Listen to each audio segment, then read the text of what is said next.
absurdo. Vamos começar. Só retomar um pouco. A ideia hoje é continuar ainda uma conversa sobre o Didi Huberman, o que nos vemos, o que nos olha. E eu acho que hoje e na quarta-feira vamos depender de como a gente caminhar, né, na discussão de hoje. E a ideia que eu tive é de que vocês começassem já a pesquisar o trabalho dessa dupla de artistas para as próximas aulas. Que é a Bárbara... São dois artistas que fazem vídeos, né? Esses vídeos vocês encontram fácil na internet. Que são a Bárbara Wagner e o Benjamin de Burca.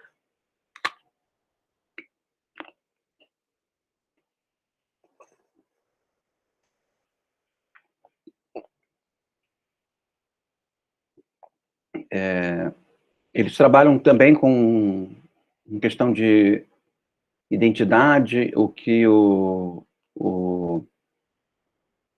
Maxwell chama de marra, né, de uma certa...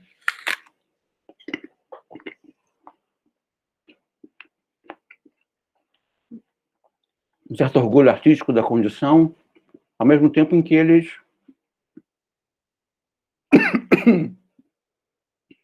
interpretam uma certa situação nova, né, no contexto brasileiro. Me parece que foi a autoestima ligada ao aumento do consumo, né, da possibilidade de consumo. E recentemente eu fui no CCBB, tem um trabalho deles lá.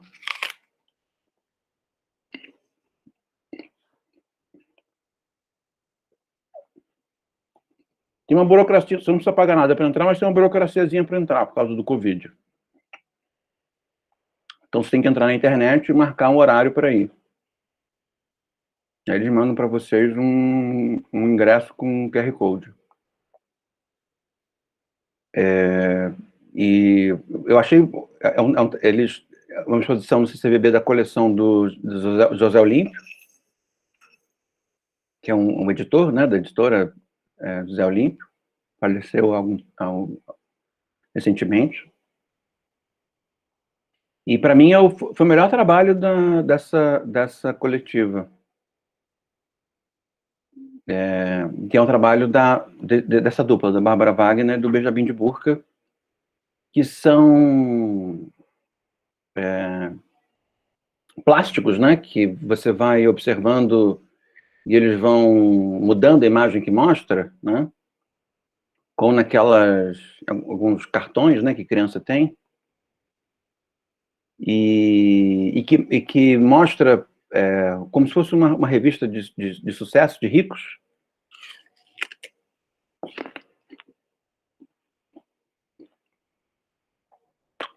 Pessoas aparentemente simples, e com manchetes, assim, né?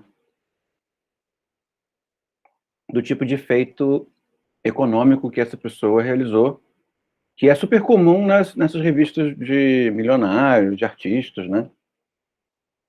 E o interessante é esse deslocamento para pessoas que fizeram grandes realizações econômicas, vindo de contextos que não são explorados por essas revistas, né? E atrás tem uma espécie de questionário sobre quem são essas pessoas, as preferências, um pouco como esses questionários que a gente aplica de socioeconômicos. E é interessantíssimo, porque a imagem também se altera no questionário.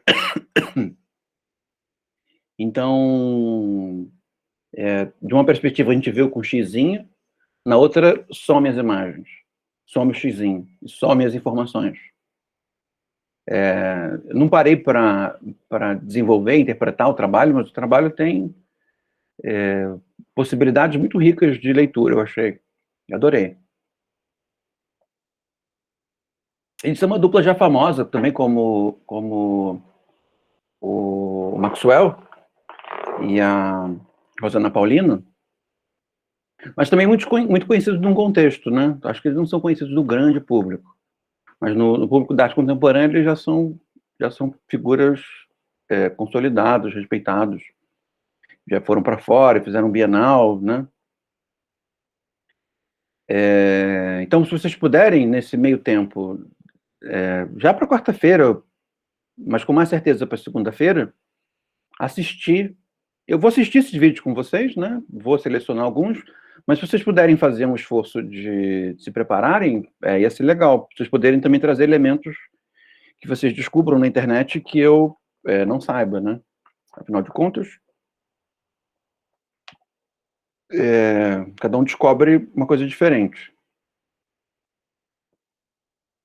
No Didi Uberman, nós estamos no capítulo sobre o dilema do visível, e eu fiz com vocês uma discussão sobre a relação entre abstração e figura, abstração e figura, figurabilidade, mas eu tentei fazer essa discussão da maneira a tornar explícito a natureza política dessas, ou da natureza politicamente aproveitável dessas noções, né? Porque, no fim das contas, um pouco sobre isso que esse curso tem sido, né? Mostrar uma certa continuidade entre a politicidade e a arte contemporânea, ou a arte contemporânea e a politicidade, e mostrando que essa continuidade ela não se dá apenas em obras que são explicitamente políticas, tá? Então, no caso da obra da Rosana Paulino, explicitamente política. No caso da obra do Maxwell, explicitamente política. Do Bárbara Wagner, do Benjamin Dvorak, também vocês vão perceber que são obras explicitamente políticas.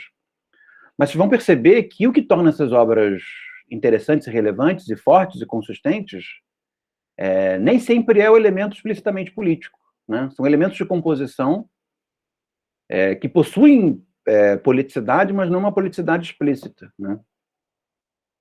E é nesse sentido que a discussão com o trabalho do Didi Uberman, acho que pode ser muito importante para vocês perceberem isso. E nesse sentido também dá a nós, né, nesse curso, a possibilidade de interpelar a política segundo vieses diferentes, né? Porque a política, ela é a identidade, sim. A política é o valor, a política é a dependência histórica, mas a política também é a composição, a política também é a construção, a política também é a observação dos componentes do mundo, percebem? A política, ela é, num certo sentido, a vida, né, e a vida política, ela é, num certo sentido, a trajetória que digamos assim, as consequências que a própria trajetória obriga, né? Ou seja, que uma vez que acontece alguma coisa, nós temos que lidar com o que aconteceu, mas esse processo que parece evidente, né? Ele não é possível sem sensibilidade acerca dos elementos que constituem as imagens, e, ao mesmo tempo, também não é possível sem a potência construtiva das imagens. É isso que eu quero dizer para vocês, mostrar para vocês. E espero que não fique muito confuso, ou muito obscuro. Como que isso apareceu na aula passada? Apareceu e tem aparecido, né? Tem aparecido, primeiro, na crítica do Didi Uberman ao minimalismo.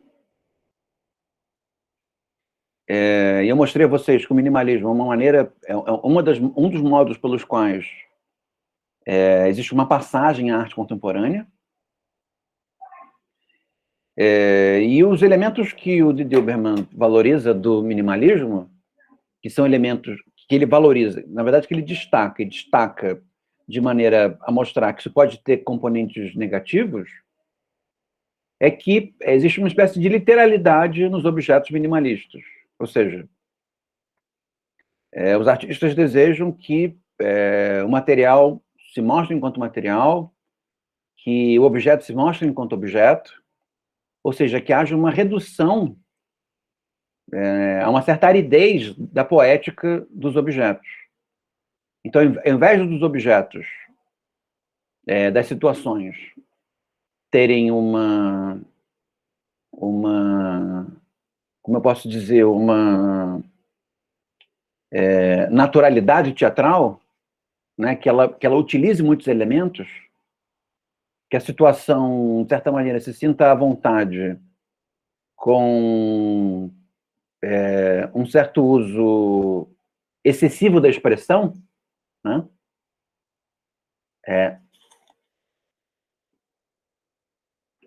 O minimalismo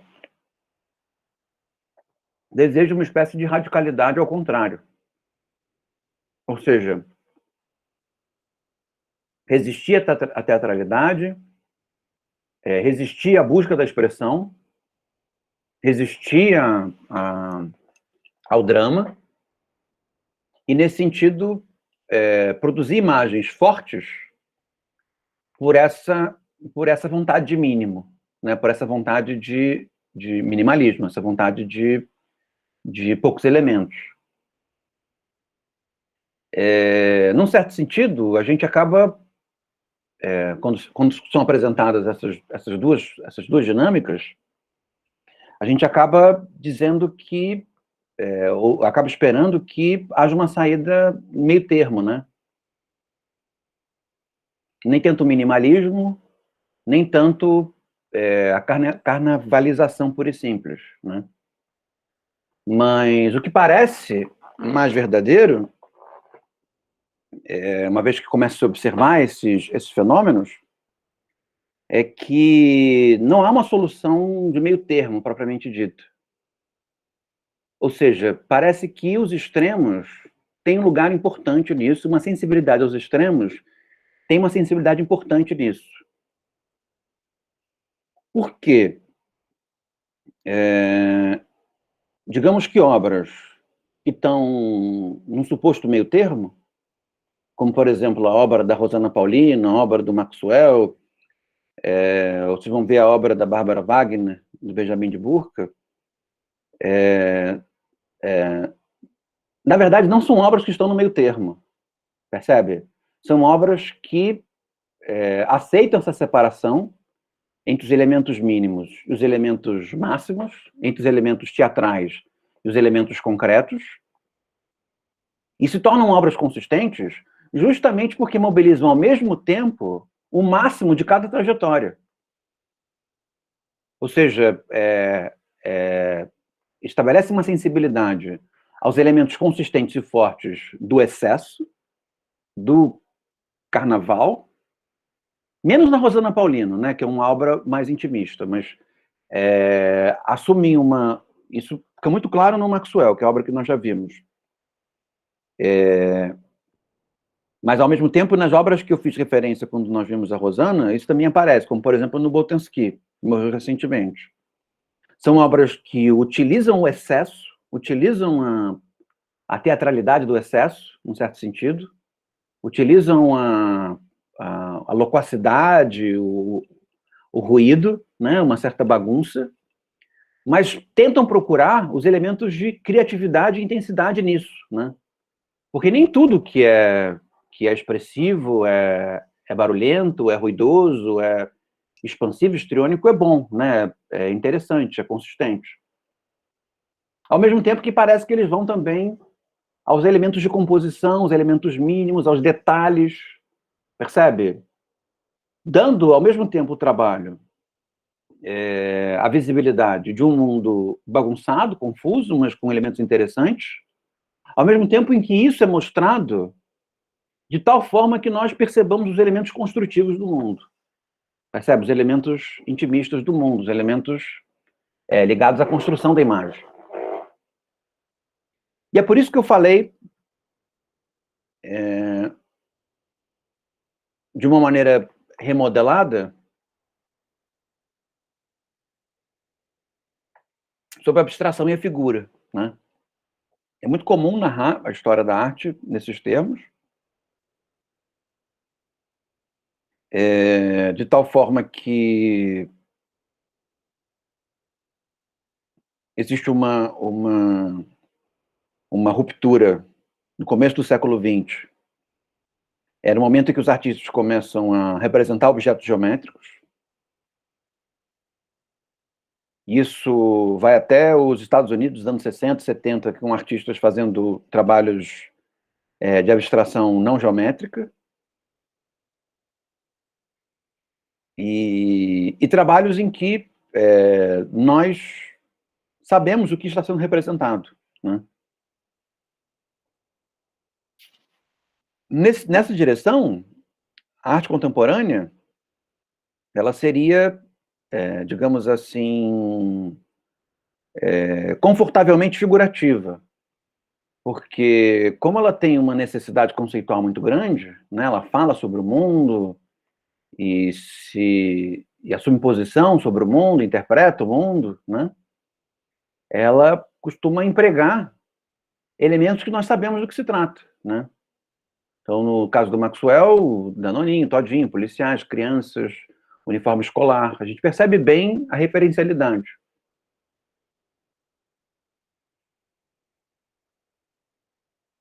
Mas o que é interessante perceber é que, mesmo na obra de arte do Renascimento, como o Frangélico, como o de Dilberman salienta, como no Maxwell Alexandre, fazendo essa conexão entre momentos muito diferentes,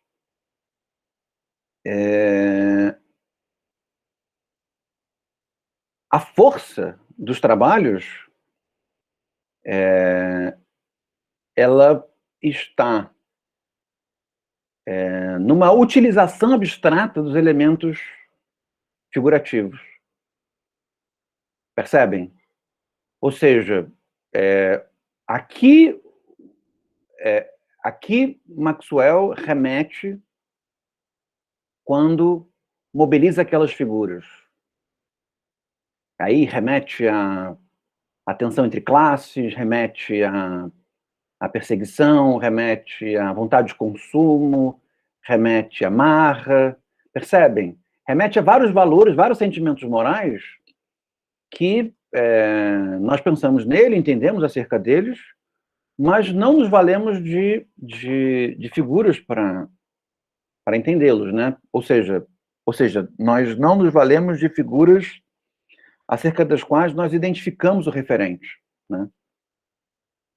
Então, de maneira geral, eu acho que isso é interessante, o trabalho do Maxwell não foge dessa regra, né?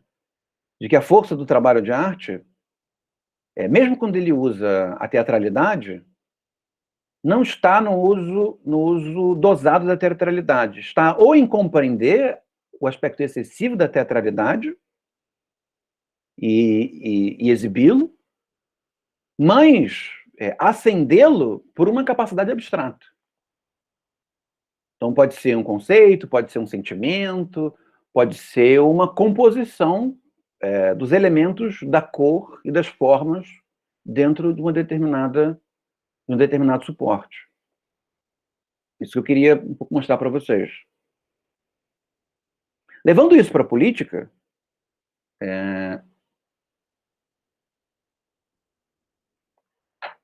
a coisa fica muito mais explícita, né?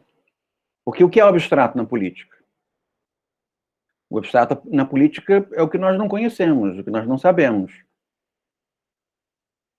É o mundo que nós não vivemos e as bases desconhecidas do nosso próprio mundo, né?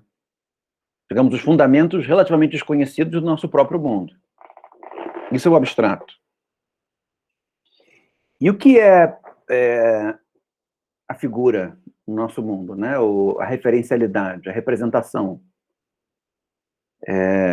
São forças consolidadas, históricas, são grupos, né? Então, a gente fala dos políticos. Já aparece uma imagem, né? Uns caras meio gorduchos, com umas gravatas, os cabelos para trás, né? Falando de uma maneira empolada, né? A representação traz até mesmo o tipo de voz implicada. A gente fala dos movimentos sociais, aparece uma nova figuração. A gente fala na classe média, aparece outra. A gente fala no nos grupos mais vulneráveis, né? A gente fala na favela, fala no acampamento. A gente tem uma imagem referencializada, né? Referenciada que nós evocamos. Então, na política, digamos que a dinâmica figurativa é a dinâmica conhecida, né? A dinâmica que nos faz sentir confortáveis acerca dela, né? Uma maneira menos arguta de lidar com o tema do conservadorismo, e que é talvez uma maneira que tem sido muito invocada nesses últimos anos, né? O atual governo, por exemplo, é interpretar o conservadorismo em termos figurativos, né? Então, o que é o conservadorismo? O que é conservar? Conservar é manter uma certa imagem de homem, uma certa imagem de mulher, uma certa imagem de família, uma certa imagem de comunidades vulneráveis, uma certa imagem de movimentos sociais, de tal maneira que as imagens que nós evocamos ao pensarmos nessas dinâmicas, nesses fenômenos, não se alterem, né? Ou seja, conservar concerne a manter uma certa viabilidade de uma relação entre a realidade e a idealidade, né? Entre que as coisas são aquilo que elas devem ser, ou tornar as coisas mais do que elas são do que elas, na verdade, estão, que seria quando o conservadorismo assumiria traços imagéticos reacionários, né? Então, por exemplo, o embranquecimento, o masculinismo das famílias, né? Ou seja, nós evocarmos uma imagem, queremos que a imagem do futuro seja parecida com aquela, mas com alguns elementos alterados, alguma edição, né? É um tipo de racionalidade figurativa, né? Então, num certo sentido, é possível fazer esse debate entre o conhecido e o desconhecido em termos da abstração, né? Porque, no fim das contas, a abstração seria o que nós não sabemos muito bem. Nós não temos muito uma figura para dizer o que é. Então, o que é a família do ponto de vista figurado? É uma. Qual é a família do ponto de vista abstrato? É outra, né? A família do ponto de vista abstrato tem até alguns elementos determinantes, mas ela acaba assumindo figuras que nós nem sabemos muito bem como reconhecê-las, né? Não saberíamos, sem uma legenda, saber do que se trata, né? Não sei se está ficando claro para vocês. O que é as classes sociais do ponto de vista abstrato? Não sei, né? Pode ser que as classes sociais, ou as classes sociais que... Os movimentos sociais, do ponto de vista abstrato, eles podem assumir formas muito diferentes, figuras muito diferentes, né? Pode ter uma certa imagem da precariedade, mas também pode ter uma certa imagem relacionada à inserção, né? À possibilidade de utilizar as novas mídias, novas maneiras de se comunicar, de articulação e organização, né? É difícil de saber. Então, o que eu quero mostrar para vocês é que a consistência política, E a consistência artística concerne ao tipo de imagem que a arte ou que a política é capaz de constituir. Estou mostrando essa continuidade entre os dois fenômenos, tá? O tipo de imagem que a política, que a arte é capaz de produzir, e o elemento de consistência está ligado ao aspecto abstrato dessa imagem. Mesmo que seja uma imagem em que nós identificamos uma figura. Então, você olha o menino usando uma camiseta do Rio de Janeiro na escola, né? É uma figura clara de um menino do Rio de Janeiro dos últimos 20 anos, né? A gente já viu uma série de envolvidos em violência, envolvidos em sendo assassinados, sendo presos, uma coisa bastante clara para nós. Mas por que o trabalho é consistente? Porque esse menino remete a algo que nós não sabemos muito bem o que é. Percebe? E não é é alguma coisa que nós não sabemos o que é, do ponto de vista da figura, mas nós sabemos muito bem o que é do ponto de vista da ideia, do conceito, percebem? Do sentido, do sentimento. E aí o que ele fala tem a ver com marra, tem a ver com orgulho, tem a ver com... E a capacidade de fazer com que essas imagens que figuram alguma coisa apareçam por algo que elas não figuram, né? A partir dos elementos de composição utilizados, é o que faz com que essa imagem se torne forte, né? Consistente, arrebatadora. E é parecido com o que acontece nos fenômenos políticos, né? Então, se olha um político e ele é aquilo que ele parece que ele é só um homem barrigudo com uma gravata, é muito pouco, né? É uma inscrição histórica muito pouco, digamos assim, preenchida, né? Você tem que olhar para ele e é preciso que haja elementos estéticos nele que nos remetam a uma abstração. Percebe? Alguma coisa que nós não sabemos o que é, do ponto de vista da referencialidade direta, mas que nós sabemos o que é do ponto de vista abstrato, ou seja, dos sentimentos, do conceito, né?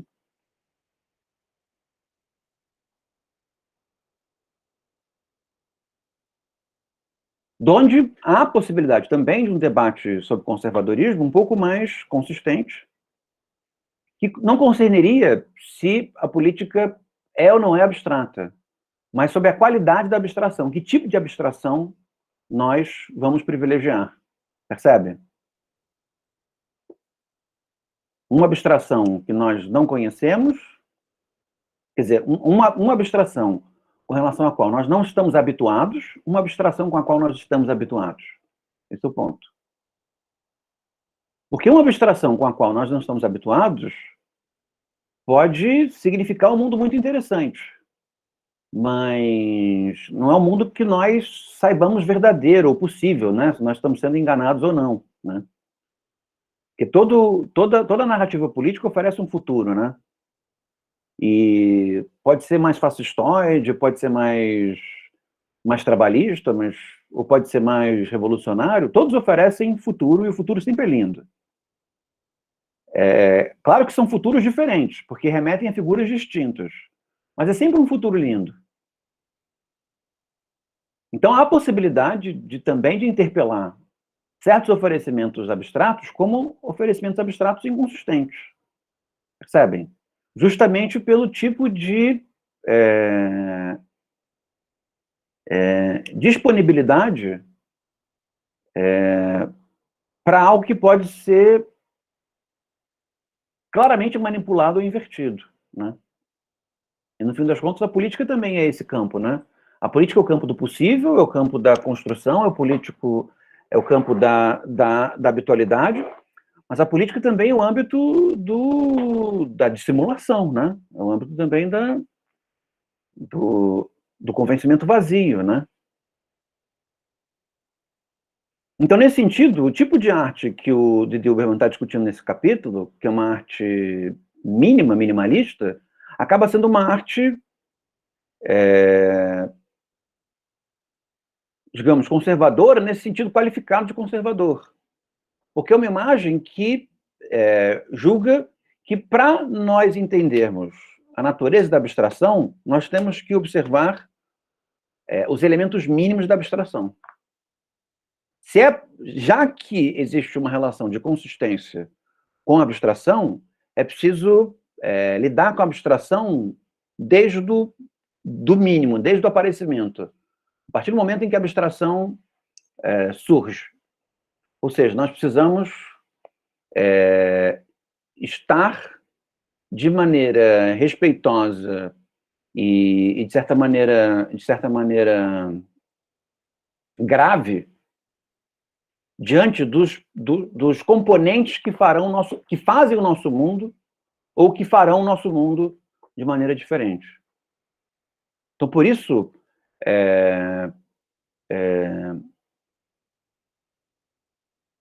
o quadrado, uma escultura que é um quadrado, mas é um quadrado que exerce uma presença que é quase intimidadora, né? Você olha e percebe que esse quadrado tem um sentido, não é só um quadrado. Quer dizer, é só um quadrado, não é só um quadrado. É só um quadrado, e por que é só um quadrado? Ele é o próprio princípio grave, consistente, a partir do qual coisas, artefatos são feitos, né? Não só com quadrados, mas com quadrados também.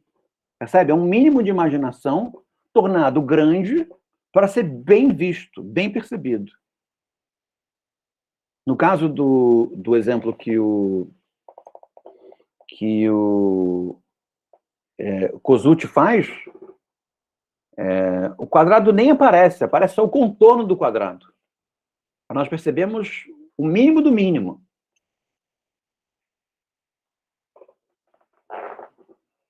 De alguma maneira, é um tipo de arte que serve como crítica. Não sei se vocês vão na minha, mas eu acho que é uma boa leitura, que é um tipo de arte que serve de crítica aos grandes processos de transformação. Porque, de alguma maneira, os grandes processos de transformação, principalmente ligados e acelerados pela era nuclear, né, o advento e a utilização em massa da energia nuclear, é um mundo que se preocupa para onde... É um mundo que se preocupa em ir, mas não sabe muito bem nem para onde vai, nem se preocupa em contemplar os elementos de construção do mundo. E, nesse sentido, é um mundo que pode se tornar, e já se tornou, e eventualmente se torna novamente, profundamente, irracionalmente destrutivo. Percebem? Ou seja, a ideia de nós buscarmos imagens pelas imagens, novas imagens pelas novas imagens, ou novas abstrações pelas novas abstrações, e para animar outras figuras, pode trazer consigo um componente inconsequente em que a construção do mundo abre o espaço, né, ou abre o lugar por uma destruição que a supera e que a governa quase que do ponto de vista, quase que descontroladamente, né? Grandes massacres, grandes genocídios, ou massacres, genocídios, pobreza, perseguição social, né? Como agentes da grande transformação. Isso como um apanhado da nossa discussão no encontro passado. Não sei se vocês querem comentar alguma coisa. Espero ter ficado mais ou menos claro. Mas se não ficou, vocês podem que é bom, porque eu volto às mesmas ideias. Oi, Mariana. E as revejo. Deixa eu achar onde nós estávamos na aula passada. Na página 67, eu acho. Onde eu tenho que achar aqui no meu livro. Achei.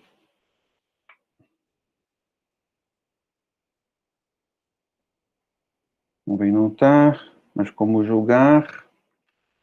Seria uma ultrapassagem.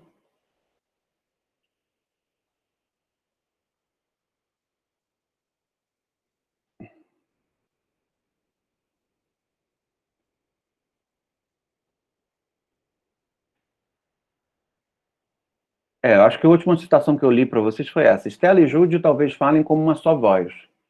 E ainda assim teríamos que ouvir de perto para reconhecer algumas fatais dissonâncias na entrevista de 1964. Não, não é isso não.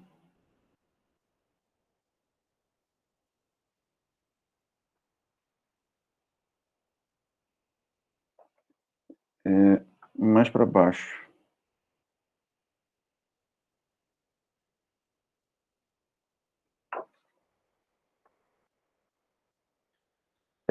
Ao se dar a obrigação ou o turvo prazer de rapidamente julgar, o crítico de arte prefere assim cortar em vez de abismar seu olhar na espessura do corte. Prefere então o dilema dialético. Expõe uma contrariedade de evidências, visíveis ou teóricas, mas se afasta do jogo contraditório, ou fato de jogar com contradições, acionado por parâmetros mais transversais, mais latentes, menos manifestos do trabalho artístico. Há uma noção que o de Dilberman invoca em vários textos dele, que é uma concepção que ele extrai do Walter Benjamin, que é o conceito de imagem dialética, tá? De imagem dialética. É uma concepção relativamente obscura, abstrata, né? E obscura, mas não necessariamente problemática, né? No sentido de ruim, porque o Benjamin digamos assim, misterioso ao tratá-la, e o de Dilberman também é bem misterioso ao tratá-la, né? Uma maneira de lê-la, me parece, concerne a relacioná-la com esse contexto que ele está lendo aqui, que é esse contexto entre o excesso e o mínimo da imagem. Tá? O excesso e o mínimo da imagem. O excesso da imagem ligado à figurabilidade, à extrema figurabilidade, à carnavalização, a uma certa festa, e o mínimo da imagem ligado à redução dos elementos, a uma certa literalidade da imagem. Estão percebendo? E parece que a imagem dialética ela se consubstancia justamente não como oponibilidade, né? Não como oponibilidade, né? Ou como enfrentamento afastado de uma com relação à outra, mas como uma dinamis interna da imagem.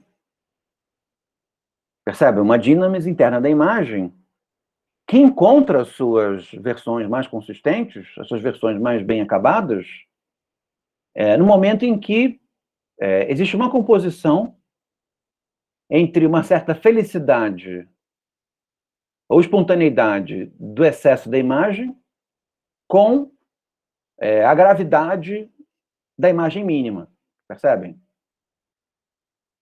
Então, é uma dialética muito particular, né? Não uma dialética histórica no sentido próprio, né? Não uma dialética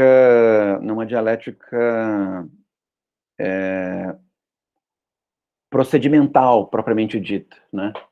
É uma dialética que se dá dentro de cada imagem, percebem?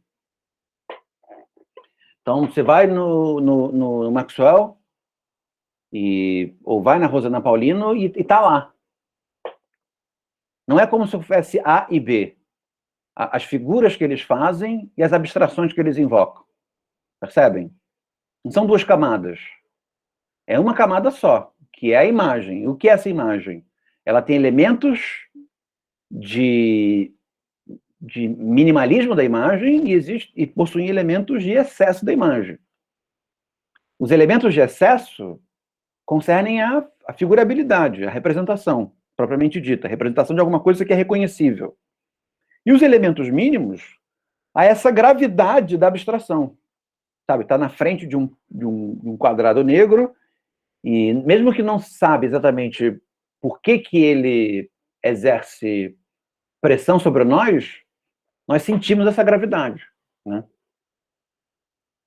O quadrado negro aparece numa cenografia que o Malevich faz, que é a Vitória... Deixa eu ver o título da cenografia. É uma cenografia para essa peça. Deixa eu ver o título.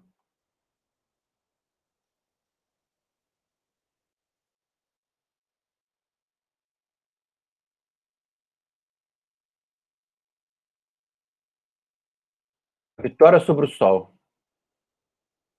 É a cenografia que ele faz para uma ópera chamada A Vitória sobre o Sol. E nessa cenografia, que é feita... ele faz o figurino, faz o cenário, tem uma série de elementos de abstração na composição desses componentes instrumentais, né? Porque vão servir para alguma coisa. E esse jogo entre teatralidade e abstração fica mais nítido ainda, porque é uma peça, né? Justamente o âmbito da teatralidade, ou seja, a teatralidade está ali, mas ela não está pelo seu elemento melodramático, ela está lá pelos seus elementos de benignidade excessiva, percebe? Ela está o teatro inteiro ali, né? Está o circense, está a careta, está a sátira, está tudo junto, né? Que são os elementos que constituem o teatro. O teatro se constitui por excesso. Mesmo quando ele é minimalista, ele demanda excesso, né?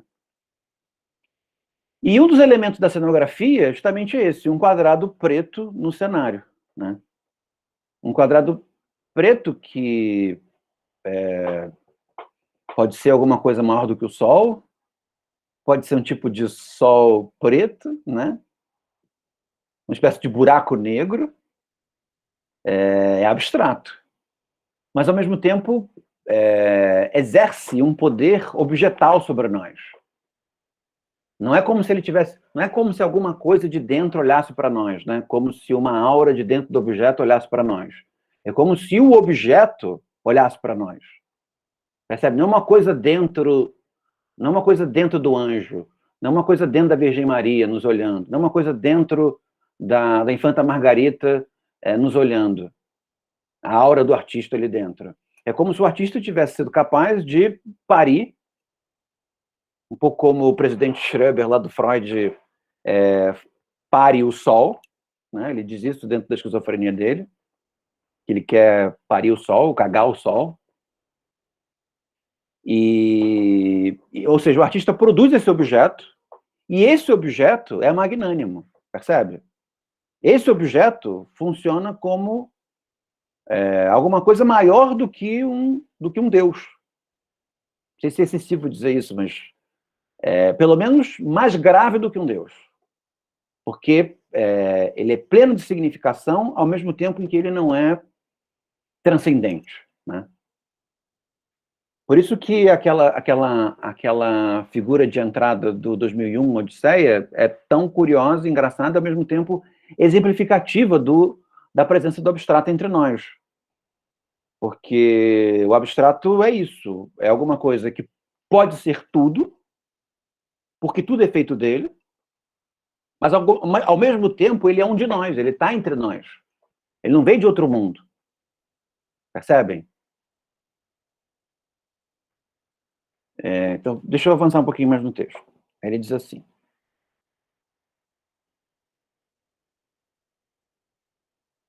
ele encontra um crítico de arte chamado Michael Fried e resolve polemizar um pouco com Michael Fried.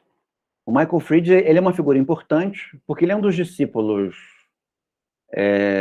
mais conhecidos de um crítico de arte chamado Clement Greenberg, tá? Tem um filme que vocês talvez gostem de ver, que é com aquele autor, não sei se, acho que ele estava careca na época, que é o Harris, acho que, qual é o nome dele? Harris. Ele faz o Pollock, o Jackson Pollock. Ed Harris. Já viram esse filme? Vocês que estão agora com frio e presos em casa e melancólicos, vocês podiam assistir esse filme, procurem para ver, com certeza vão achar um streaming fácil. Pollock. Querem que eu escreva para vocês? Vou escrever. Pollock. Conta a história, né, ou parte da história do Jackson Pollock, que é talvez um dos maiores pintores abstratos norte-americanos. E na trajetória do Pollock foi muito importante. Deixa eu ver o diretor.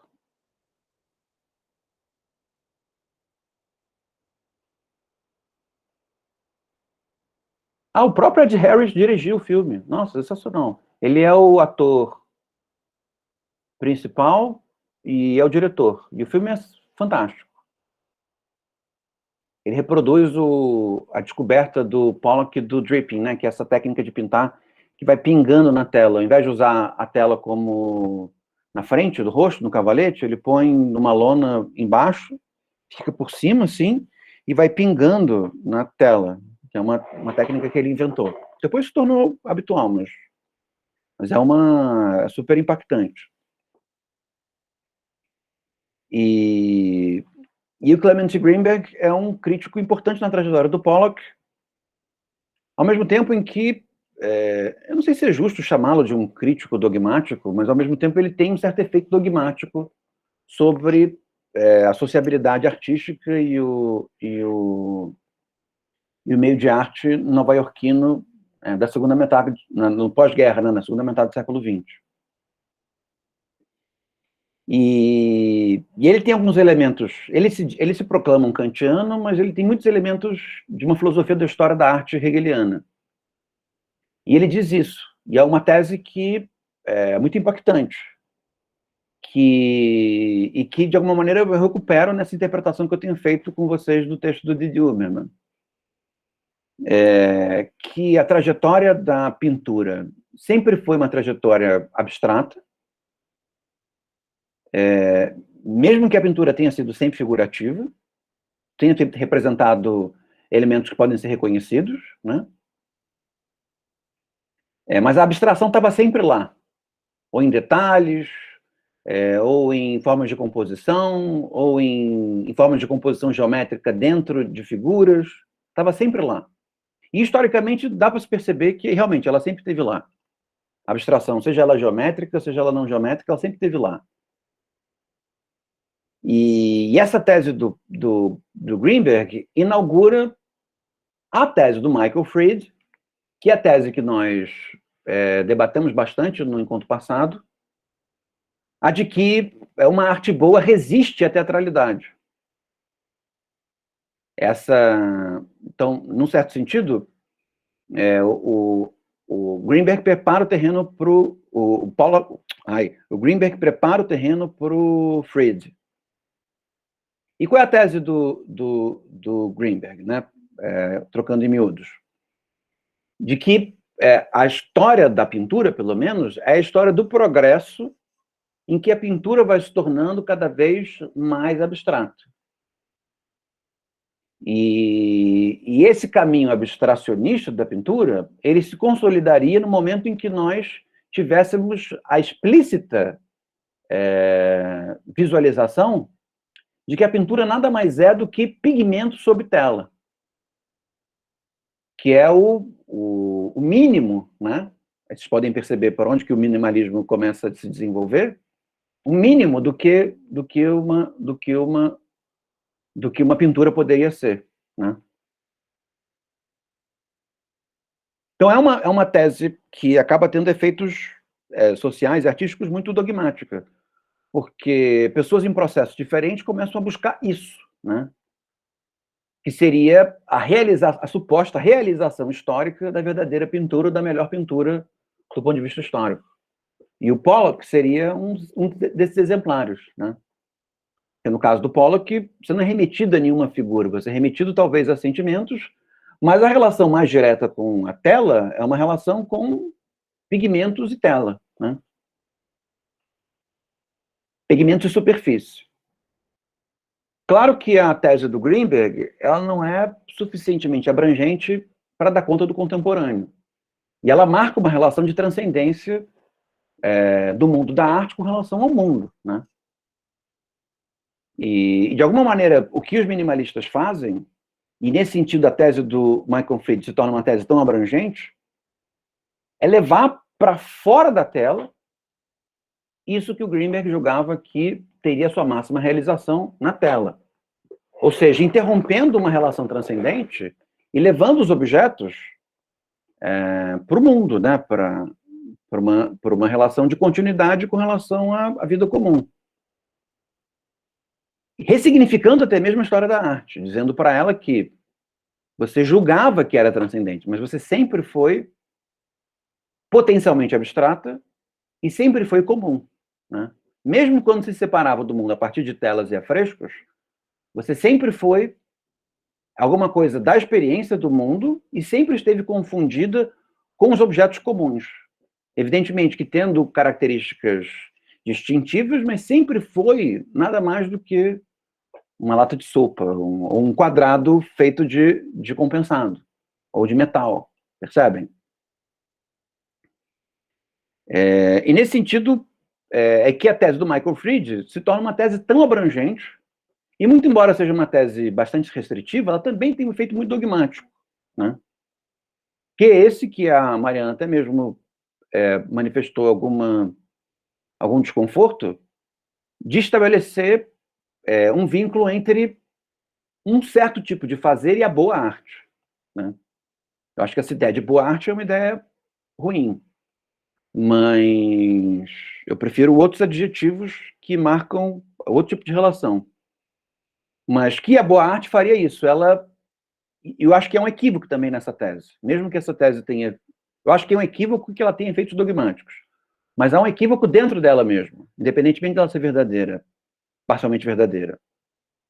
É que a boa arte resistiria à teatralidade. Percebe? Como se a boa arte pudesse ser boa arte sem ter realizado radicalmente o caminho teatral. Mesmo que para destacar apenas elementos abstratos, né? Se eu fosse refazer a tese do Michael Fried, eu diria que uma arte que nos fala mais, é mais consistente, realiza efeitos mais eficientes sobre nós, primeiro, é uma arte que habita o comum, e segundo, ela é uma espécie de teatralidade em recuperação. Ou seja, ela fez o caminho da teatralidade, sabe o excesso da teatralidade, sabe os componentes da teatralidade e prefere a gravidade mínima. Sabendo que essa gravidade mínima vai representar, vai emanar uma espécie de eficiência teatral mínima. Mas é uma eficiência teatral plena, mas mínima. Percebe?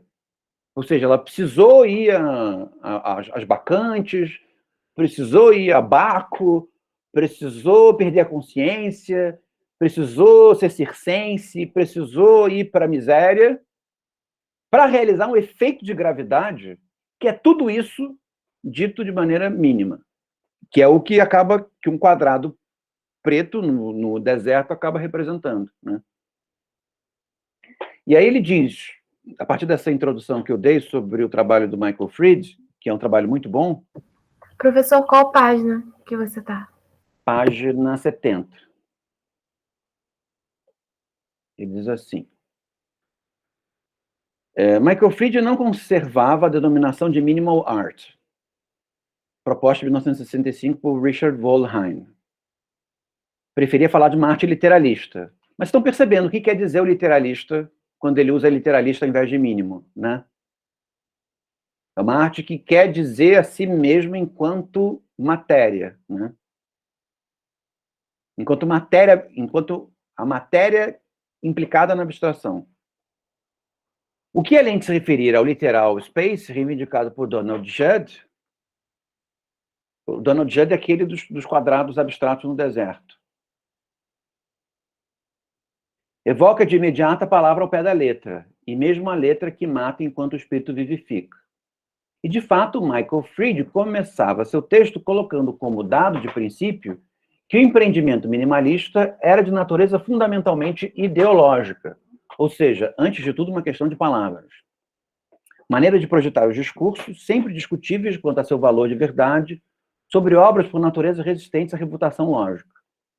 Maneira de bater-se com o Judd, de discurso a discurso, posso dizer, e de manifestar a linguagem à questão, na linguagem à questão, que percebemos vitar para Michael Fried de que o que é e o que não é arte naquele momento da cena americana. Essa mesma imagem dialética que eu acabei de descrever a vocês, na relação entre a imagem excessiva e a imagem mínima, existe no texto, né? Isso é mais claro nas escritas orientais, mas também existe na nossa escrita, né?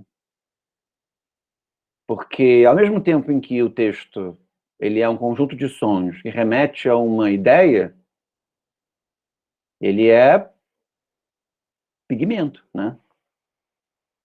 Ele é pedacinhos de cor formando um P, um O, um LL, um O, um CK, né? Então, ele também é imagem, ao mesmo tempo em que ele é texto. Então, ao mesmo tempo em que poderia ser minimalista fazer um ponto só, como se disséssemos que a gravidade desse ponto, o efeito de gravidade, de consistência desse ponto, é quando esse ponto tem a linguagem toda. Percebe? Que ele tem nele toda a possibilidade do desenvolvimento alfabético e o alfabeto fazer com que os sons remetam a imagens que, na verdade, nada mais são do que um conjunto de mínimos. Percebem?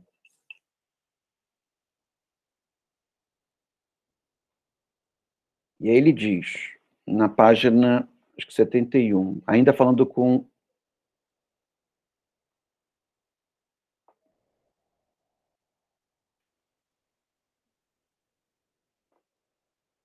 Deixa eu ver aqui. Isso eu já li.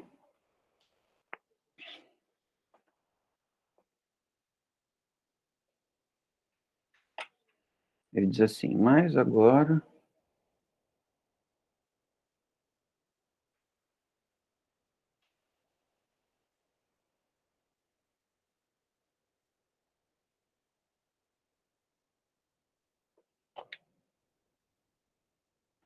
Então, na página 71, ele diz assim, mas de início, Michael Fried começará por ver sob a luz crua e, portanto, por ver bem o que ele vê tão bem, seu texto adquirindo, quanto a isso, algo como um valor definitivo, um valor de referência.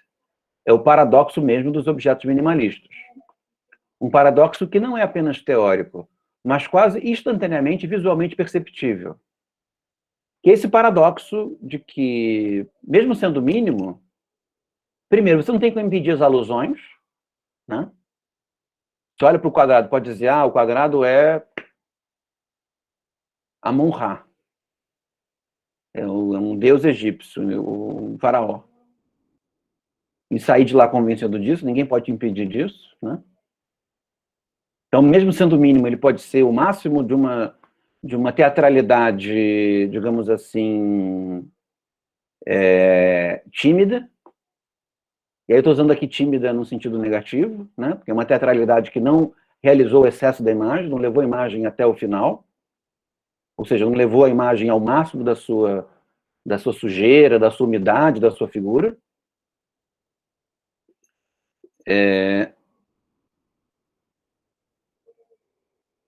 Ao mesmo tempo, não tem como impedir que essa imagem mínima seja grave. Percebe? Que é um dos radicais de grávida, né? Uma imagem não grávida no sentido de que vai vir outra coisa, vai vir alguma coisa daí, mas que tem alguma coisa aí. Percebe?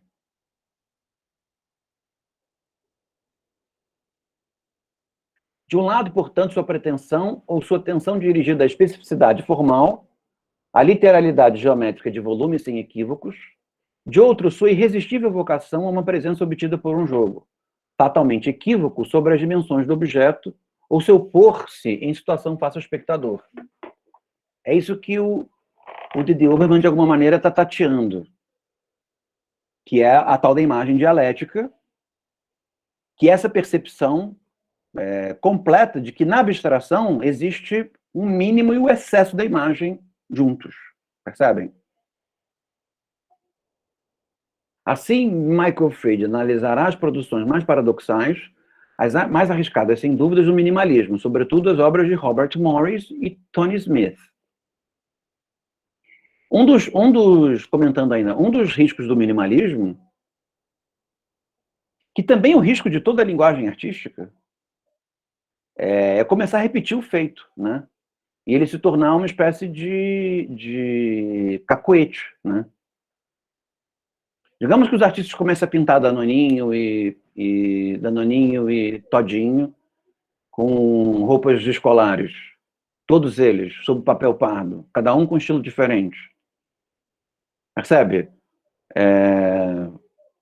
Claro que você vai dizer, o primeiro é o maior de todos, mas vai haver um esgotamento da imagem, por mais que essa imagem tenha manancial interno para se reinventar expressiva, né?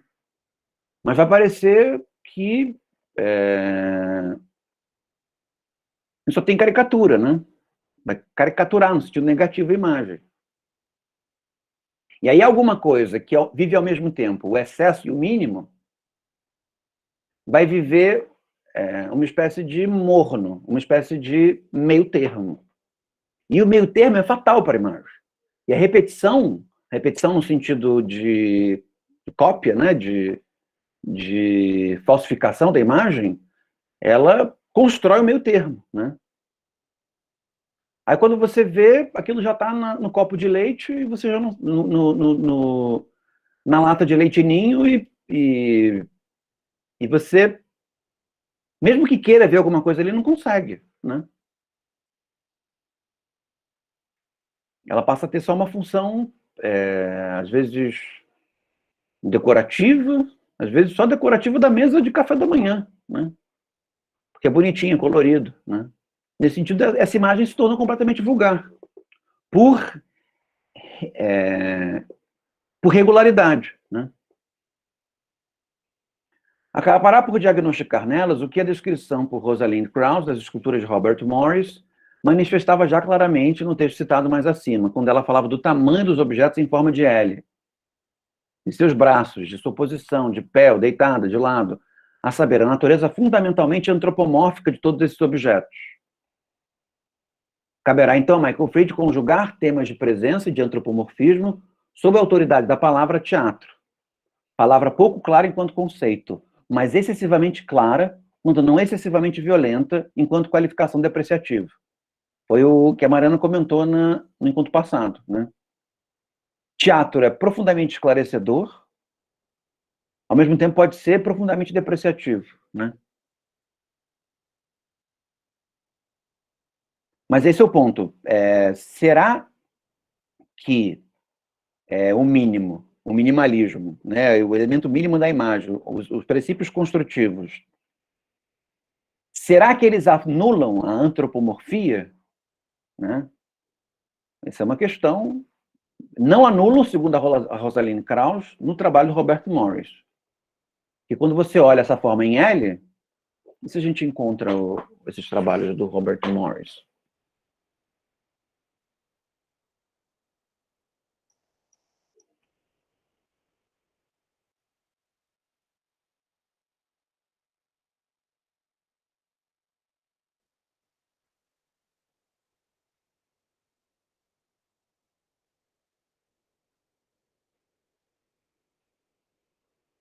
Achei aqui.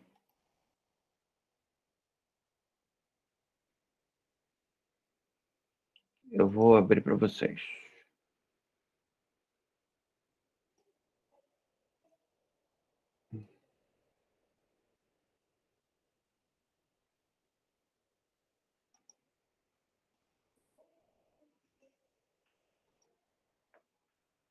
Tá vendo? Deixa eu aumentar, né?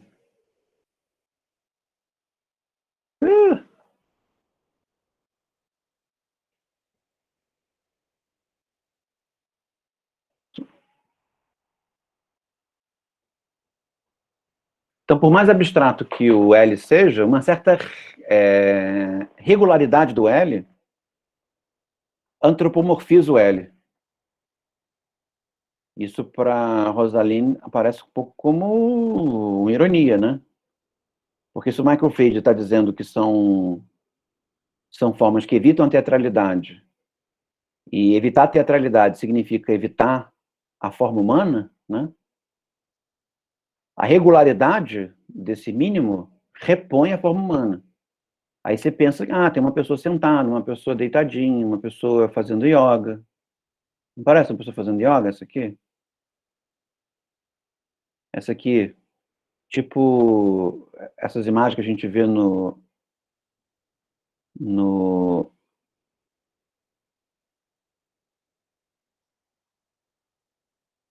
Fechei?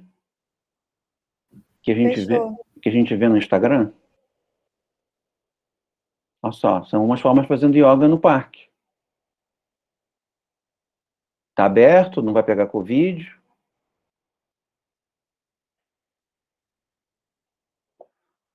Entenderam o argumento? Fez sentido para vocês? Entendi. Eu não tinha nem pensado, tipo assim, a olhar para esses L's e pensar eles, os seres humanos, mas relacionar a outros objetos, a outras coisas que existem. Sei lá, na hora que você falou, esse aqui é um banco, esse daqui, tipo, pessoas usariam isso em situações. Não é simplesmente um troço ali aleatório.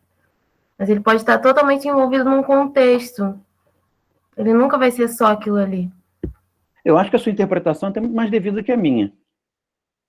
Porque eu estou sendo meio literal no meu antropomorfismo, da mesma maneira que há uma espécie de literalidade, uma busca de literalidade do ponto de vista geométrico. Mas evidentemente que esse antropomorfismo não precisa ser literal.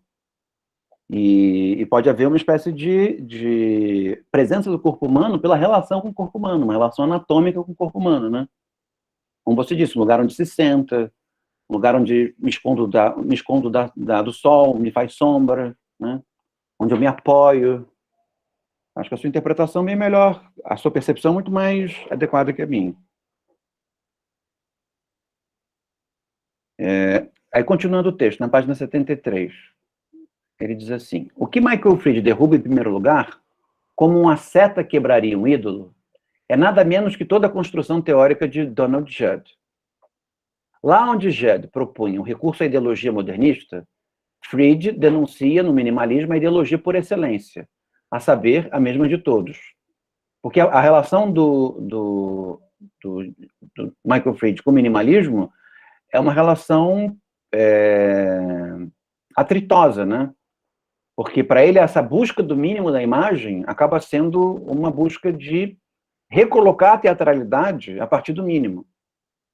Então, não se buscaria o mínimo da imagem de uma maneira minimalista, né? Você buscaria a abstração, e na abstração haveria uma espécie de anulação da teatralidade.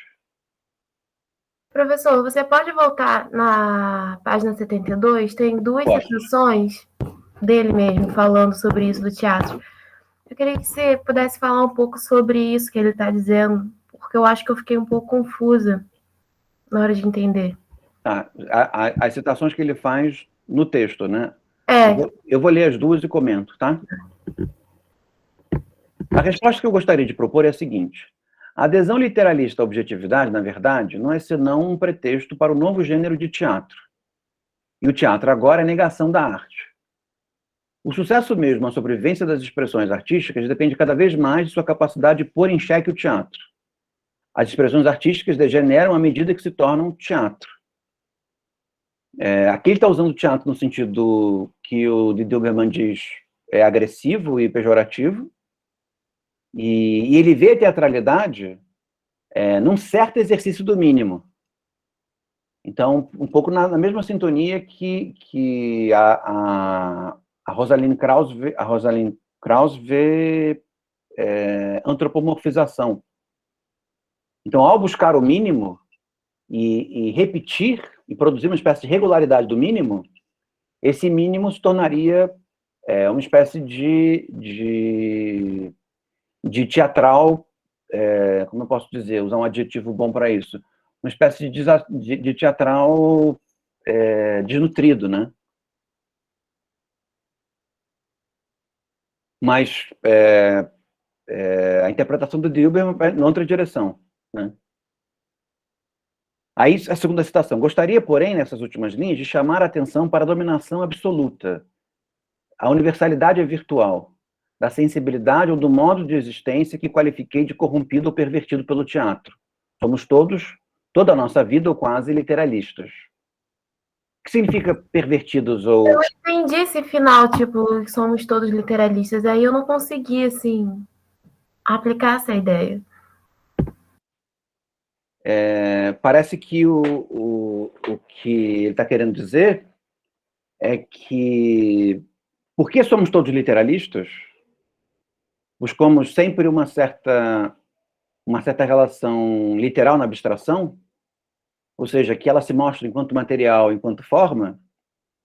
Quando a teatralidade aparece, ela, digamos assim, corrompe a nossa relação com o objeto de arte. E, nesse sentido, traz consigo um objeto pior, né? Que é uma interpretação, digamos assim, interessante, mas, ao mesmo tempo, parece que equívoca, né? Porque parte do fato... por isso que eu disse que parece que tem um efeito dogmático dessa interpretação.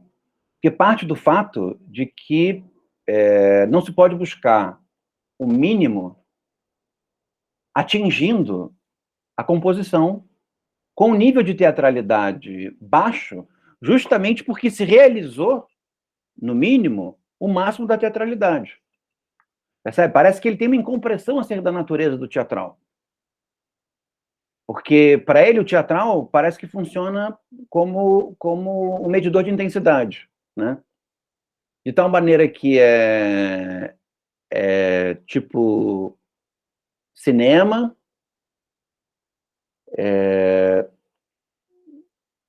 sei lá, as pessoas, eu não estou conseguindo encontrar a sequência, mas as pessoas falando baixinho, falando mais acelerado, falando como se fosse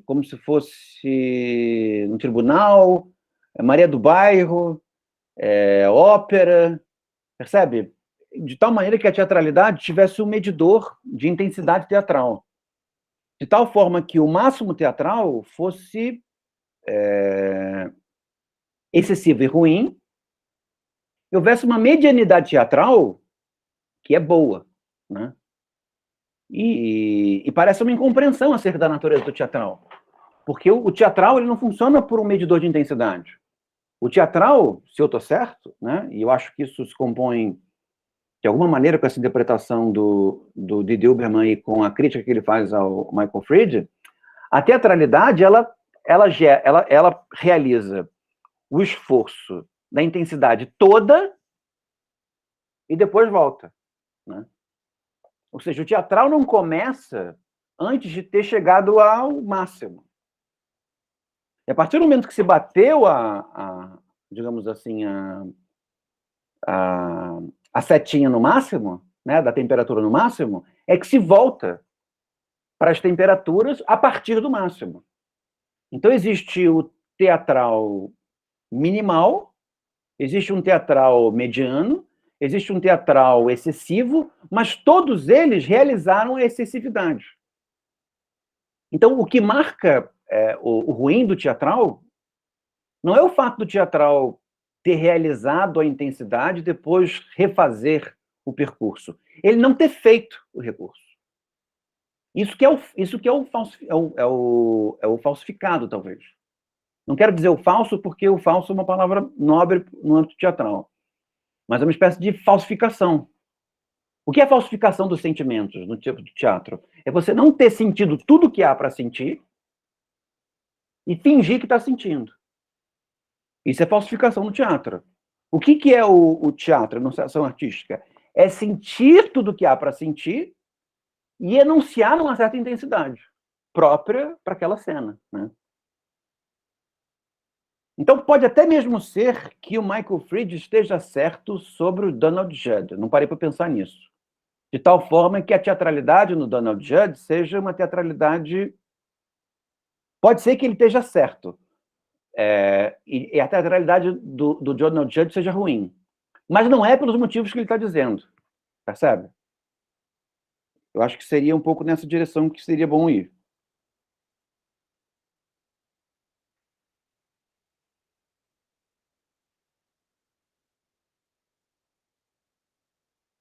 E aí, no parágrafo seguinte, é esse que eu acabei de ler para a Mariana.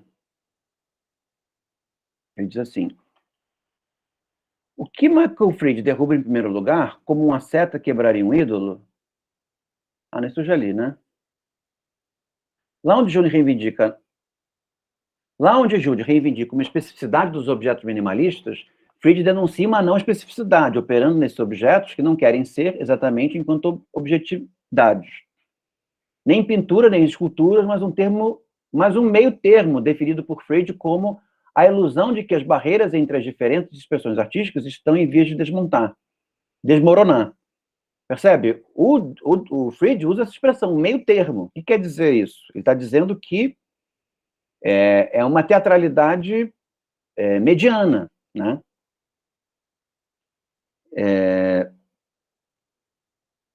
E pode ser que o trabalho seja isso, uma teatralidade mediana. Mas aí, se for, não é porque é teatral, é porque falta teatralidade. Percebe?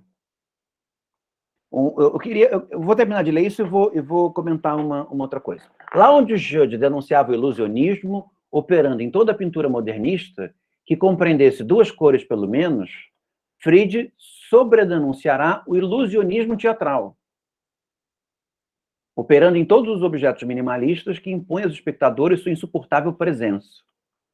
Lá onde Judd reivindicava uma arte não relacional, porque não expressionista, Fried não verá senão uma pura e simples relação posta em cena entre objetos e olhares. Lá onde Judd afirmava a estabilidade e a imediaticidade temporal de seus objetos específicos, Fried não verá mais que uma temporalização complexa e infinita, incômoda e contraditória, dramatizada e impura. No parágrafo seguinte, ele completa e diz assim: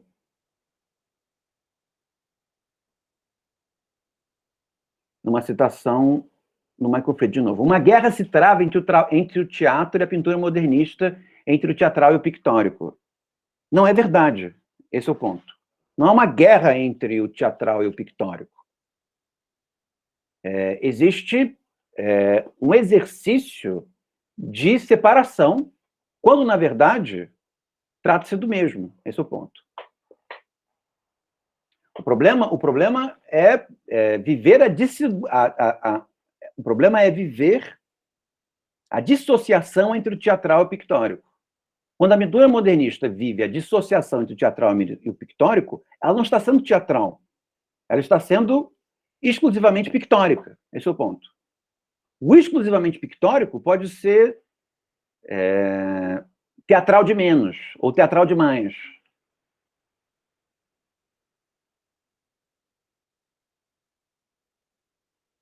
Fez sentido para vocês?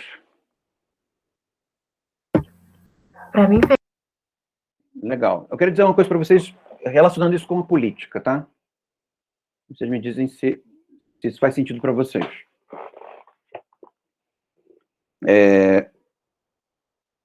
Como eu disse a vocês, o vocabulário da abstração e da representação faz parte do discurso político. Faz parte do vocabulário político.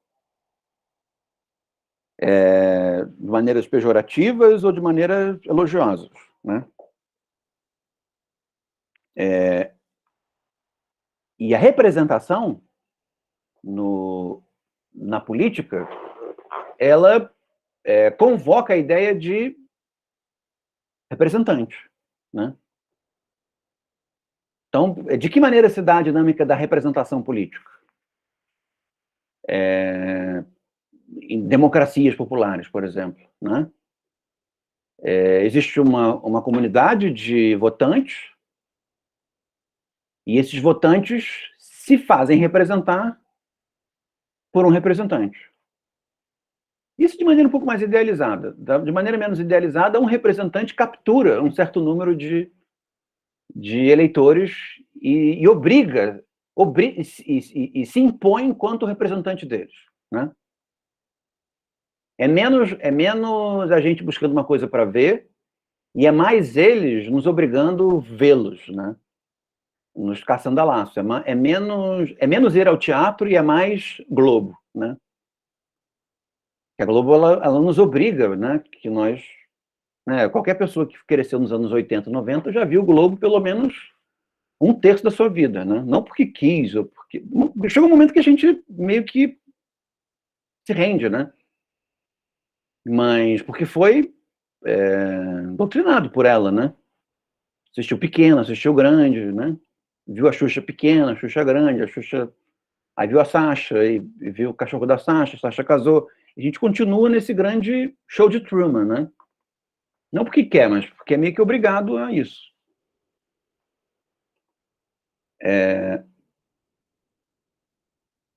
Então, a representação política, ela funciona, do ponto de vista cognitivo, da mesma maneira que a representação mental, ou a representação artística. Todas elas seguem o mesmo modelo, que é o modelo em que algo representa alguma coisa num certo contexto, né? O que significa isso? Significa que, quando eu vejo a caneta, eu represento a caneta na minha mente. Percebe? Que imagem é essa que eu tenho na minha mente? É o representante da caneta. Ela não votou, né? Foi uma coisa de captura, mas digamos que na minha cabeça está por assim dizer, e mais engraçado ainda vendo com o computador, né? Está uma espécie de deputado federal da caneta, né? Então, quando que a representação é muito ruim? Né? Quando que a representação é muito ruim? Quando a minha imagem mental da minha caneta, ela é muito menos intensa do que a caneta.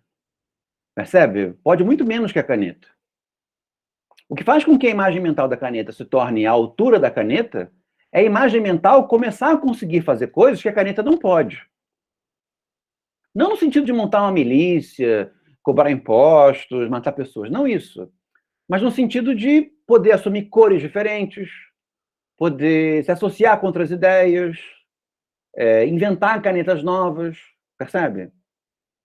Quanto mais abstrata a representação da caneta é, melhor representada a caneta está, percebem? O que significa essa abstração? Significa que chega um momento em que até se perde a relação entre a minha caneta representada e essa caneta, que é a caneta que nós estamos todos vendo. Porque ela é tão mais... Né, a caneta já se associa ao sentido da escrita, ao sentido da poesia, ao sentido da literatura, ao sentido da cultura, da civilização, da subversão, percebe? E aí eu percebo que essa caneta tem predicados muito bacanas, que é uma representação, que é uma super presença, mas a minha caneta representada, ela pode não ser tão... não ter esse mesmo tipo de intensidade, mas ela tem predicados muito bons. De tal forma que eu percebo uma continuidade entre a caneta que eu representei e a caneta que se fez representar. Percebem? A mesma coisa acontece no mundo político, no que diz respeito à dinâmica parlamentar. Só que nós somos a origem da representação e os parlamentares são a representação.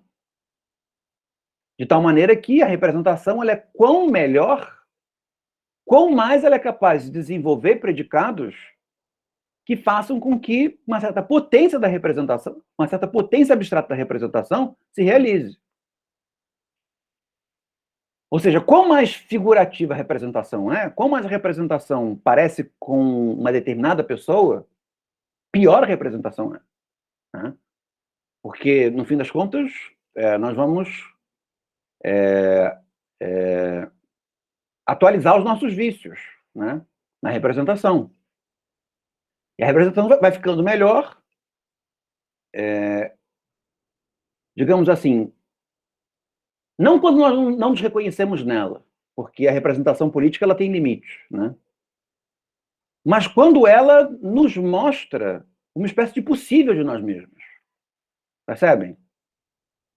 Claro que se não estivermos lá, pode ser que nós estejamos sendo enganados pela representação. E a representação queira fazer de nós alguma coisa que nós não queremos ser. Mas pode ser que a representação apresente um possível de nós, e esse possível de nós nos surpreenda e, ao mesmo tempo, nos entusiasme. Né? Claro que tem um elemento retórico, mentiroso nisso, mas também tem um elemento profundamente construtivo nisso. Né? Estão acompanhando o que eu estou querendo dizer? Em termos de representação e representado? Eu estou querendo mostrar como que, tanto do ponto de vista cognitivo, quanto do ponto de vista político, a representação ela realiza a mesma dinâmica. É algo que é experimentado, a representação do que foi experimentado e o contexto em que isso se dá. Tem um A, um B e um C, um espécie de triângulo. Então pode ser... Estou com ruim de escolher um deputado. Pode ser Kirali, deputado federal do Kirali e Rio de Janeiro. Percebe? Pode ser também caneta Pilot, imaginação do Kirali, evocando a caneta Pilot no contexto da escrita. Percebem? A mesma triangulação se deu nessas duas dinâmicas.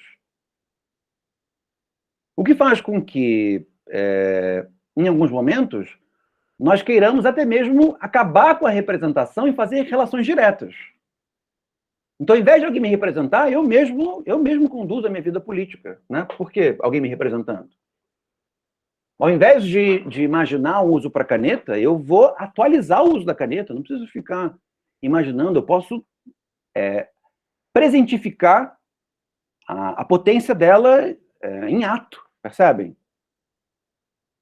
Esse é um dos desejos, né, que se tem com relação à representação. Não precisar mais da representação. Professor, na hora da caneta, assim, eu tava tudo certo. Aí você foi pra política e ficou, tipo, girando, assim, meu raciocínio. Eu não sei se eu acompanhei muito certo. Mas aí fica lá vindo aqui, nós estamos falidos, então, assim. Estamos, não, sim. Nós não Então, acho que eu entendi. Não, nós estamos fritos do ponto de vista político, não tem a menor dúvida. Mas, falando de maneira irônica, né, a gente está num momento muito ruim. Porque a nossa representação tem uma vocação abstrata, que ela não parece conosco, ao mesmo tempo que ela diz que nós somos alguma coisa que nós não somos. Né? Então, eu não vou entrar nesse mérito. Mas tem alguns que olham e se identificam e acham lindo, maravilhoso e acham que está certo. Então, assim... Né? E a política tem uma natureza de imposição, né? Ou seja, é possível impor uma representação a outra, né? É possível destruir uma imagem de mundo em benefício de outra, né? Tanto do ponto de vista imaginário, quanto do ponto de vista até mesmo factual. Você pode exterminar um grupamento coletivo para que aquela imagem de mundo desapareça, né? Mas eu não vou entrar nessa dinâmica mais dramática da vida política. A gente já está suficientemente sufocado por ela. Vamos pensar no teatro. O teatro também é uma arte da representação. Percebem?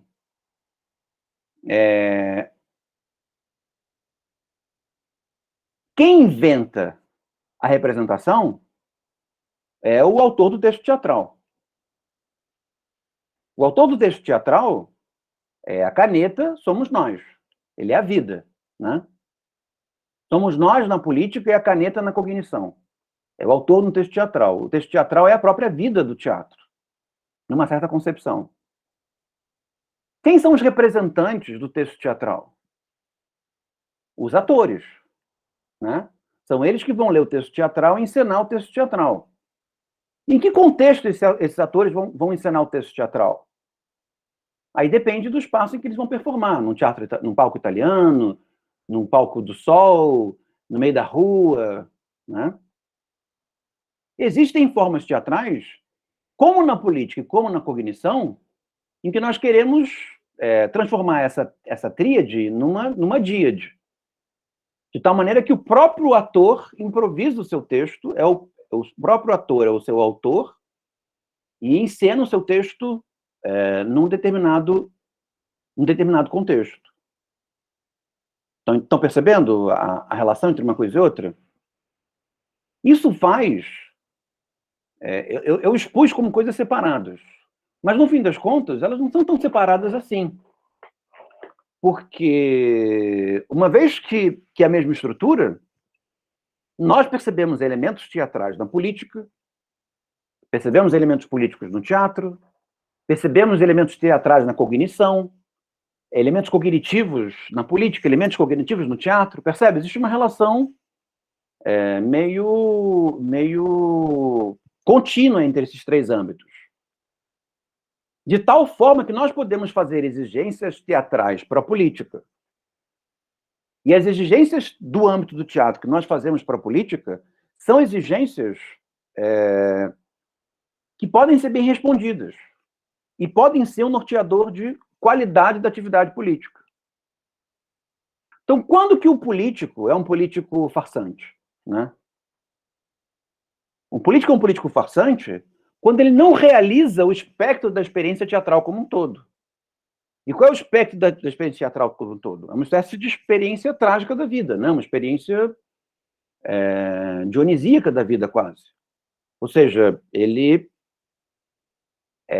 de certa maneira, não de maneira pontual, mas de maneira disponibilidade, ele tudo viveu e tudo sentiu, a ponto de poder encenar com consistência um determinado espectro da vida na cena política. Né? Então, esse é um tipo de exigibilidade que se pode ter com relação à política. A nossa política, e a política de maneira geral, no capitalismo, né, ela sofre dessas críticas que o Michael Fried e a Rosalind Krauss fazem com relação ao minimalismo. Porque a política ela é claramente farsesca. Né? Ela é claramente farsesca. O que significa isso? Ela não consegue ser abstrata, e não consegue ser abstrata porque ela não consegue refletir a vida. Ela, no máximo, reflete interesses. Né? E aí, tudo bem, a crítica que o Michael Fried e a Rosalind Krauss fazem ao minimalismo estético, eu não sei se é verdadeira. Mas se ela for verdadeira, não é porque eles são teatrais, é porque eles não são suficientemente teatrais.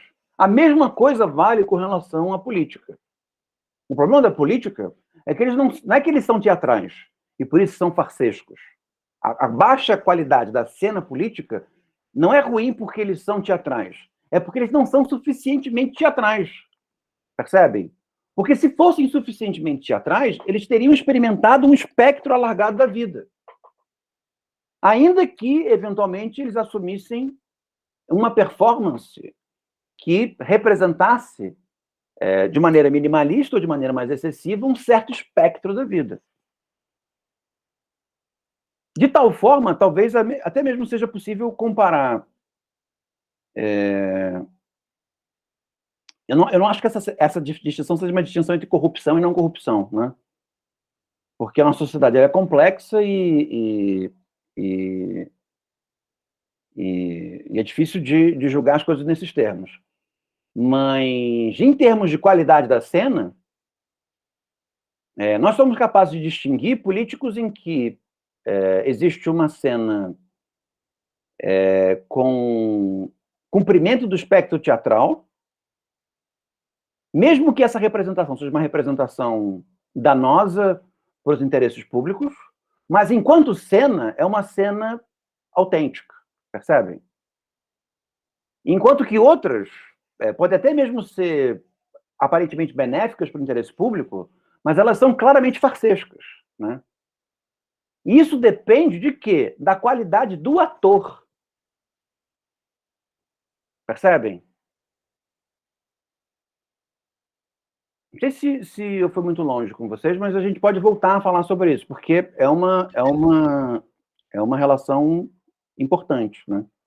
Agora eu entendi esse final, assim, por mais que, no caso da política, o bom ator e o mau ator continuem sendo péssimos, a raiva que dá ver o mau ator é muito maior do que o bom ator. Porque no bom ator chega até a ter uma dúvida, assim, ele realmente acredita no que ele tá falando, ele tá realmente me enganando, assim, é tanta paixão, assim, no que fala, você fica assim, você acredita, você cai.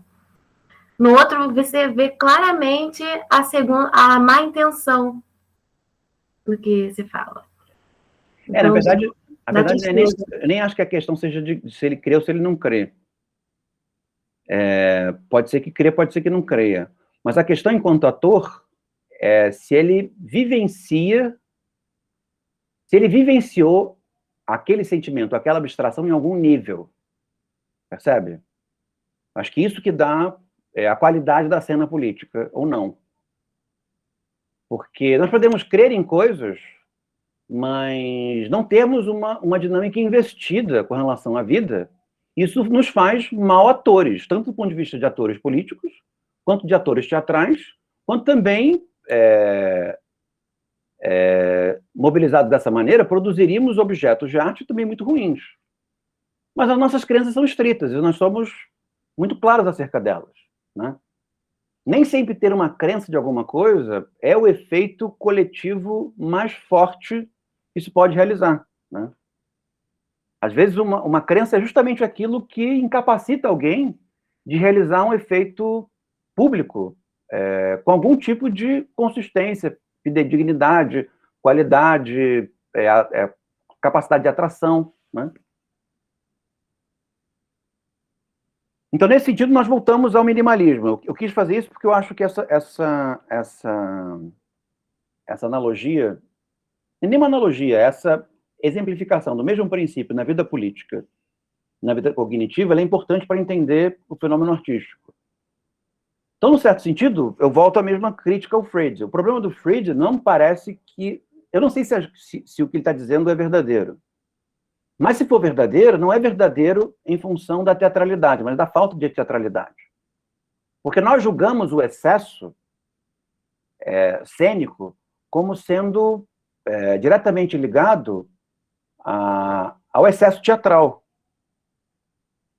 E não é o excesso teatral o excesso cênico. O excesso cênico é a falta de sensibilidade teatral.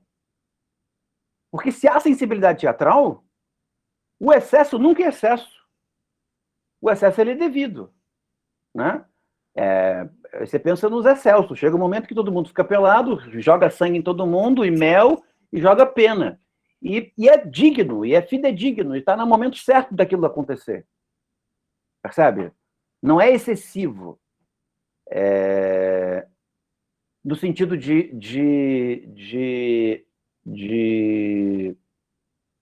passou do ponto. É excessivo no sentido de que é um regime excessivo da vida. É um regime onde há excesso na vida, né? Então, no que diz respeito à arte minimalista, me parece que ela pode ser mínima, e grave, e quando isso acontece, é porque há consciência teatral nela. Não falta de teatro, mas uma trajetória completa de teatro nela. Esse é o ponto. Mas é exatamente aí que ela acerta, né? Exatamente. Se foi, eu não sei se essa obra é isso, mas se essa obra for isso, Freud não está sabendo lê-la. Percebe? E se ela for aquilo que Freud está dizendo, não é pelo motivo que Freud disse. Porque não é o teatro, é a falta dele. Acho que essa é uma leitura adequada desse capítulo do Didi Huberman. Gente, para quarta-feira, se vocês tiverem um pouquinho de paciência de teoria, eu queria ler A Dialética do Visual, que é o capítulo seguinte. Mas para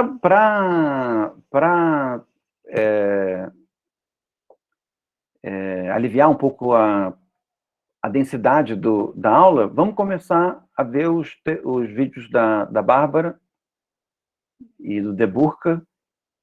A gente já começa a ter um novo referencial de vídeo, de imagem, para discutir e tornar a coisa mais concreta, mais palpável. Porque nos vídeos dele isso vai ficar bastante claro. Porque é um vídeo dionisíaco, mas está tudo no lugar. Tem um que eu vi recentemente, também nessa exposição do CCBB. Se vocês tiverem oportunidade disso, vocês não vão se arrepender, pelo menos por esses dois trabalhos, que é um vídeo em que eles tematizam os registros do Hans Staden. Hans Staden é aquele colonizador que foi preso pelos índios, não sei que índios, vocês que são antropólogos devem saber mais do que eu, e ele fez, não sei se aquarelas, mas fez representações pictóricas dos canibais. Não sei se são as primeiras representações dos canibais, mas são representações que impactam fortemente na Europa, no imaginário europeu. E ele é também aquele cara que foi preso junto com o Bispo Sardinha, e o Bispo Sardinha foi comido, o que é muito legal, né? Imaginar que um bispo chamado Sardinha foi comido, né? É muito irônico. E ele, porque parece que era muito medroso e cagão no sentido literal, os índios não quiseram comê-lo, né? E eles fazem um vídeo com brasileiros contemporâneos, né, moradores de comunidades, meio que reencenando o banquete, né? Não sei se exatamente o Sardinha, mas com pernas de brancos e portugueses, espanhóis, holandeses sendo devorados naquele contexto. E ao mesmo tempo em que eu achei o vídeo muito forte, né? Ao mesmo tempo em que é um carnaval, ele é mínimo e grave. Como pode isso, né? Nessa imagem porque existe uma dialeticidade da imagem em que esses dois componentes, intuitivamente, eles não precisam saber disso para fazer o trabalho, né? Talvez até seja melhor não saber, onde essas duas dinâmicas são invocadas. Não em equilíbrio, mas em excesso, cada uma delas. Qual é o título do vídeo? Eu acho que tem Hans Staden no título do vídeo. Deixa eu procurar aqui.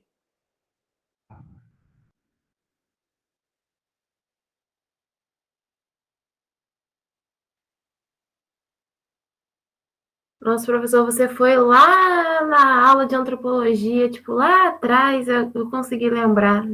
Lembrei. Eu achei muito engraçado quando a professora contou essa história. Que o medroso ficou lá para trás. O medo dele fez ele ficar vivo, né? Que coisa. De onde deve ter surgido aquele ditado que para alguns é melhor ser um covarde vivo do que um corajoso sardinha, né? Eu não sei o nome do vídeo, mas depois eu acho para vocês, porque eu tirei foto. Mas eu acho meio triste, né? Se eu estivesse nessa situação, eu ia viver a vida toda, tipo, pensando, meu Deus, eu não fui considerada, tipo, digna o suficiente. de um banquete, onde você tem que ter características muito desejáveis. Eu preferia ser comido pelos tupinambás do que no churrasco do governo de final de semana. Então, eu preferi, né, se fosse para ser comido, eu preferia não ser comido por ninguém. Mas se fosse para servir de festa, eu preferia a festa dos tupinambás mole, eu e o Sardinha. Mas não sei se eu seria corajoso o suficiente a ponto de não estragar o risoto. Não sei se eu não ia me sujar todo. Gente, obrigado pela atenção de vocês, pela conversa. Mariana, Zélia que apareceram. Zélia apareceu um pouquinho, Mariana também. Quarta-feira, então, tá? A gente pode voltar a falar sobre isso. Eu queria que vocês pensassem um pouco sobre isso, porque realmente é uma aula que tem elementos abstratos, difíceis. A gente podia voltar nessa conversa para ver se a gente consegue uma imagem mais clara disso tudo, tá? Eu só me arrependo de ter chegado atrasado e não ter anotado o que eu pensei, porque me encaminhou meu pensamento para outras coisas, assim. Tenta anotar. Agora que você vai se distrair um pouco, tenta anotar, vai reaparecer, e você traz na quarta-feira. Tá bom. Boa noite, gente. Tchau, professor. Beijinho, gente. Valeu, professor.